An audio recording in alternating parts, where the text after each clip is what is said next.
Hi, my name is Danielle Baxter, and my first career choice is to be a foster care or adoption specialist.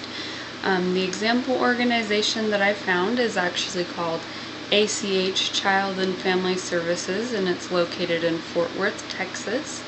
They didn't give any specific contact information for that. In the working environment, it kind of depends on what kind of a company you decide to work for. There are for-profit and then there are not-for-profit organizations that you could choose to work for. The typical stressors include that you're dealing with parents and guardians and conservators as well as youth who could possibly have behavioral problems and might be physically aggressive, so that could be difficult to work with. There's also the typical stressors that you would deal with of working in an office and having a lot of trainings and meetings to go to, as this is a career that you would have to have a lot of continuing education in.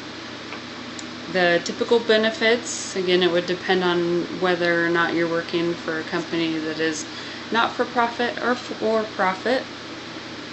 So you may be eligible for insurance, a 401k retirement plan. Some of the companies will actually match what you put into your 401k. And then there's competitive paid time off and holiday pay. So common tasks is that you would be maintaining regular communication with the clients through either phone calls or visits with the foster or adoptive parents. You would be doing documentations of meetings, contacts, and case progress, and lots of paperwork to do with that, because you have to keep the paperwork up to date and extremely detailed when you're dealing with adoptions and foster care.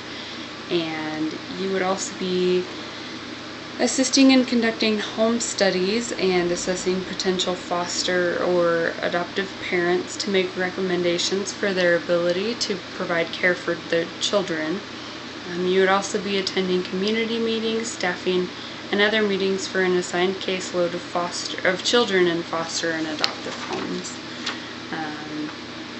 You would also have monthly meetings with parents of the foster children to review their progress, overall function, and then you would work with them in designing behavior intervention and teaching them how to respond to the youth's behavior.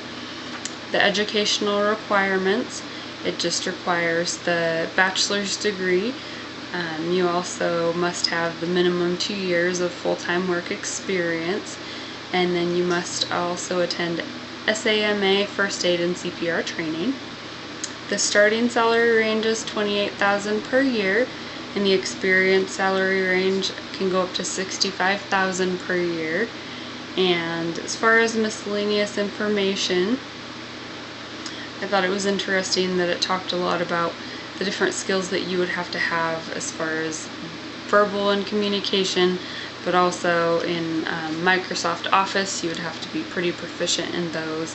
And then you would also be dealing with a lot of confidential information, so that's something that would be important in that career. And that is it.